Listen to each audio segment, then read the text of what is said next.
এই যে বন্ধুরা, এই বিছানাটাও গুছিয়ে নিয়েছি সুন্দর করে।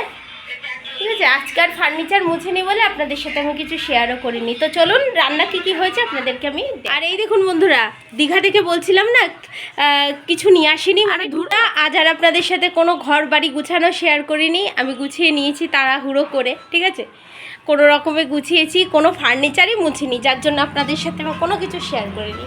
আর দেখুন এই বারান্দাটাই খুব সুন্দর করেই পরিষ্কার করেছে। হ্যাঁ, আর এই ইন্ডাকশান ওভেনটা তো আপনাদের মনে হয় আগে কখনো আমি দেখাইনি। এইটা আমার বহুদিনের এই ইন্ডাকশান ওভেনটা, তো আমার নষ্ট হয়ে গেছিলো। আমার হাজব্যান্ড এটা ঠিক করে নিয়ে এসছে, কারণ এটা দিয়ে আমি শর্ট ভিডিও বানাবো ভাবছি, ছোট ছোট রান্না করব। ঠিক আছে, আমার একটা পুরনো চ্যানেল আছে, যদি হচ্ছে আমি শেয়ার করি তো আপনাদেরকেও বলবো আমি তখন। ঠিক আছে, দেখুন আমার এটা হ্যাভেলসের, খুব ভালো আমার এই ইন্ডাকশান ওভেনটা। তো এই কাজটা না খুলে গেছিলো, তো ঠিক করে নিয়ে এসছে। যাই হোক, এখানে রেখে দিয়েছি টুকটাক কাজের জন্য। আর এই দেখুন আমার বারান্দাটাও গোছানো আছে। তো চলুন, এই দেখুন বন্ধুরা, আজকে জানেন আমার মানে শেয়ার করার ইচ্ছে ছিল, ঠিক আছে, কিন্তু পারলাম না। বিশেষ কিছু কারণে পারলাম না আপনাদের সাথে এই জায়গাটা শেয়ার করতে। সব পুরো এই বাসনের একটা বের করে পরিষ্কার করলাম। এই দেখুন ময়লা সব বের করে সব গুছিয়ে গেছে রাখলাম, খাটের তলা পরিষ্কার করে। ঠিক আছে, এই যে বাসন মেজে রেখেছি এক গাদা, রান্নাঘরটাও মুছে নিয়েছি পুরো টাইলস। এই দেখুন ঠাকুরের বাসনটা মেজে এই যে সব গোছগাছ করে রেখেছি। দাঁড়ান লাইটটা জ্বালাই। এই যে সব একদম পরিষ্কার পরিপাটি করা। ঠিক আছে, তো বন্ধুরা ওই তো দেখতে পেলেন বেগুন ভাজা বসিয়েছি। আর হচ্ছে আপনার এই দুটো পটল কাটে আমার হাজব্যান্ডের জন্য নিয়ে এসছে, হচ্ছে পনির জানেন। আর পনির আজকে রান্না করব। আর দুটো হচ্ছে আপনার ওই মোচা নিয়ে এসছে, তা মোচা দুটো রেখে দেবো, আগামীকাল রান্না করব। নিরামিষ তো এক এক দিন এক এক রকম করে রান্না করতে হবে, তাহলে 1 মাস এগোতে হবে তো। ঠিক আছে, ওর পরে থাক, বাটি আনতে ভুলে গেছি, যে ধোবো তো অসুবিধা নেই। এই 4টে পটল কেটে নেব, তাহলে আপনার হচ্ছে 8 পিস হয়ে যাবে। আর ওইদিকে তো কয়েকটা বেগুন কাটা হয়ে গেছে। এই করেই চালাতে হবে 1 মাস।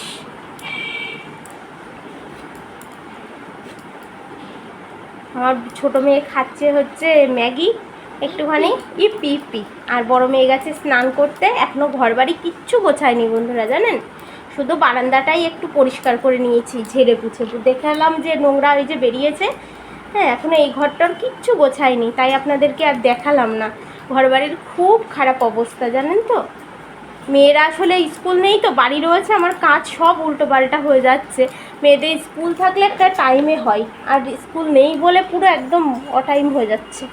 এই যে বন্ধুরা পটলটা কেটে নিয়েছি, চলুন রান্না করে। বন্ধুরা এই যে বেগুন ভাজা বসিয়ে দিয়েছি, একটু তেল বেশি করে দিলাম, কারণ অনেক রকম ভাজতে হবে। আর এদিকে না মটরের ডালটা সেদ্ধ বসিয়েছি, একটু উঠে দিয়ে করবো। এই যে ব্যাকপিট মনে হয়ে গেছে। হ্যাঁ, একটু ফ্রাই হয়ে গেছে, একটু ভাজা হোক। আমি তো কমিয়ে দিয়ে গেছিলাম, না সেদ্ধ হতে চাই না।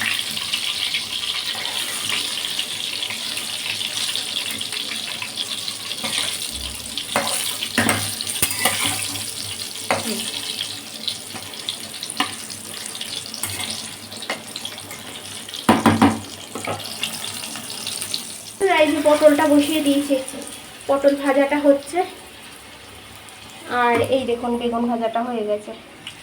ঠিক আছে, এটা করে তারপরে হচ্ছে এই যে সর্ষে লঙ্কা ফোড়ন দিয়ে এই কুশিটা ভাজবো, মানে অনেকে চিচিঙ্গা বলে, এটা ভাজবো। আমাদের নিরামিষ হলে এই চিচিঙ্গা আনা হয়। তো বন্ধুরা আমি বলছিলাম না আপনাদেরকে যে দীঘার থেকে এবার কিছু আনিনি, কারণ দীঘায় যা পাওয়া যায় এখানেও তাই পাওয়া যায় টুকিটাকি। মেয়ে এই যে আমার বড় মেয়ে দুটো জিনিস নিয়ে এসছে, আর ছোটো মেয়ে খেলনা নিয়ে এসছে, সেটা আপনাদেরকে পরে দেখাচ্ছি। এই দেখুন বড় মেয়ে নিয়ে এসছে একটা কৌটা, মানে সিঁদুর কৌটা। ও আবার নিজে দেখুন ডিজাইন করেছে, মানে কলকা করে এই যে বিটস লাগিয়েছে। তো কেমন হয়েছে জানাবেন কিন্তু, দেখা ভালো করে। ঠিক আছে, আর এই দেখুন একটা কাঠের চেরন, এটা হচ্ছে নিম কাঠের চেরন। আমার হাজব্যান্ড মেয়েকে কিনে দিয়েছিল চুল আঁচড়ানোর জন্য, আমার 2 মেয়েকেই। তো বড় মেয়ের চুলটা তো অনেকটা বড়, বললো যে চুল ছিঁড়বে না, এটা নিম কাঠের। তো আমরা সেইভাবেই নিয়ে এসেছিলাম। তো আমার মেয়ে বলছে মা আমি ব্যবহার করব না, আমি এটা সুন্দর করে গুছিয়ে তুলে রাখি।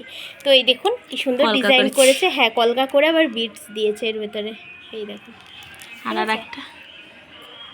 আর এটা পুরানো, মানে অনেক আগে করেছিল, কিন্তু এটা আবার আজকে রং করেছে। আর এই যে আমার ছোট কন্যা, ঠিক আছে, ওর দিদির দেখা দেখিও কিন্তু অনেক কিছু টুকিটাকি করে বসে বসে, ও বসে থাকে না কিন্তু। তো চলুন কি কি রান্না হয়েছে আপনাদেরকে আমি দেখাই।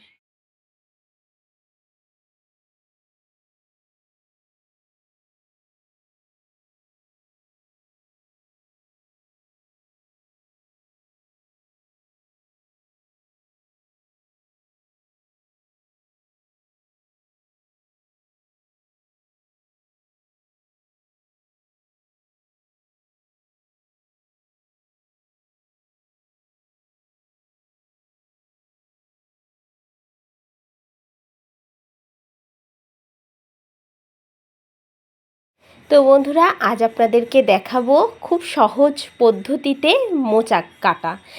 যারা কাটতে পারেন না, অনেকেই আছে কিন্তু মোচাটা কাটতে পারেন না। তো দেখুন কেমনভাবে আমি মোচাটা কাটি। আর এই দেখুন মোচাটা হচ্ছে, মোচাটা এটাতেও হচ্ছে কলার ফুল। এবার এই ফুলটার ভেতরে একটা শক্ত লম্বা এই দেখুন সুর মতো থাকে, এটাকে ফেলে দিতে হবে। আর সাথে এই যে যেই সাদা এটাও ফেলে দিতে হবে। এইভাবে কিন্তু প্রত্যেকটা ফুলে, মানে যখন আমরা মোচা কাটবো তখন কিন্তু বেশ ফুলগুলো অনেক বড় বড় থাকে প্রথম খোলাতেই, ঠিক আছে। সেগুলো আবার এইভাবে হাত দিয়ে বেছে নিলে বেশ সুবিধা হয়, কারণ এই শক্ত যেই সুর মানে কাঠি মতো থাকে ওটা আবার রান্নার সময়, আবার রান্না করার সময় তো যেমন তেমন, খাওয়ার সময় গালে পড়লে কিন্তু খুব বাজে লাগে, কারণ ওটা শক্ত একদম কাঠি টাইপের, এই কারণে। তো দেখুন আমি হাত দিয়ে দিয়ে কিন্তু সব কয়টা কিন্তু ওইভাবেই ফেলে ফেলে দিচ্ছি সমস্ত এই সুরগুলো। আর আমি কিন্তু পারলে এটা স্পিড বাড়িয়ে দিতে পারতাম, কিন্তু না, আপনাদেরকে আমি দেখাবো বলেই আমি কিন্তু আস্তে দিয়ে দিয়েছি। তো বন্ধুরা আমার ভিডিওটা পুরো দেখবেন। আমি কিন্তু সবার ভিডিও পুরো ফুল দেখি, একদম ফুল ওয়াচ করি আমি যাদের যাদের ভিডিও দেখি।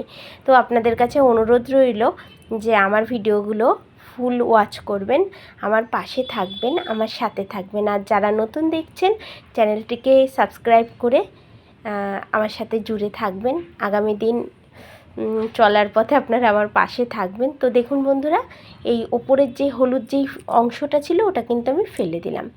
এইবার দেখুন আমি সুন্দরভাবে একদম চিরি করে কুচিয়ে নেব, এই দেখুন। আর একটা গামলাতে অনেকখানি জল রেখে দিয়েছিলাম, ওটাতেই কিন্তু মোচাগুলো কেটে কেটে ফেলছে। আগে কিছুটা মোচা আমার কাটা হয়ে গেছে। আর জানেন তো আপনাদেরকে শেখাতে শেখাতে আমার বড় মেয়েও কিন্তু মোচা কাটা শিখে গেছে। ও ওই ক্যামেরা করছে, তো ও বসে বসে দেখছিল যে তার মা কিভাবে মোচাটা কাটে। তো দেখুন বন্ধুরা মোচাটা যখন মাঝখান অংশ পর্যন্ত চলে এসছে, অনেকক্ষণ যাবত আমার কাটা হয়ে গেছে ফুলগুলো একে একে খোলাগুলো সরিয়ে সরিয়ে। তো তখন কিন্তু একদম কচি, মানে পুরো কচি না, প্রায় অনেকখানি সে কচি বেরিয়ে আসছে। তখন আপনারা এইভাবে কাটতে পারেন, মানে মাথার কাছে একটু ধরে হালকা করে একটু নাড়া দিলেই কিন্তু ওই কাঠি যেটা শক্ত অংশ আছে ওটা কিন্তু বেরিয়ে আসবে। তো দেখুন আমি একে একে কিন্তু বের করে নিয়ে আসলাম। আর জানেন তো বন্ধুরা ঘুরে আসার পরে আমার কিন্তু দৈনন্দিন জীবন শুরু হয়ে গেছে আবার ঠিক মানে ছোট হয়ে আসবে, মানে কাটতে কাটতে এই যে এরকম এতটা হলো একটা মোচা।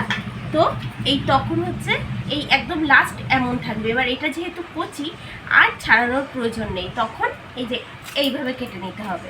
এবার এইটা এইভাবে কেটে নিলে, নেওয়ার পর এই যে এইরকমভাবে, এই যে একদম কচি তো তখন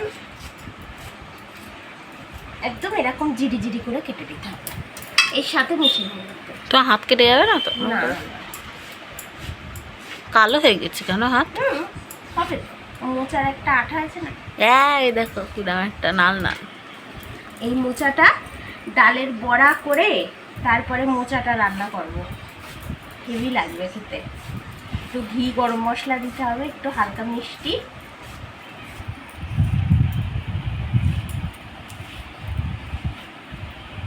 তো এই দেখুন বন্ধুরা পুরো কাটা হয়ে গেল একদম কুচি কুচি করে। দেখুন আমি যেহেতু কালকে হচ্ছে মানে মোচা রান্না করবো, এই জন্য আজকে রাতেই কেটে রাখছি। তো একটা মোচা কিন্তু কাটা আমার শেষ। এবার আমি কাটবো আবার আরেকটা মোচা। এই দেখুন, তাহলে চলুন এটাই কেটে নিই। এটাও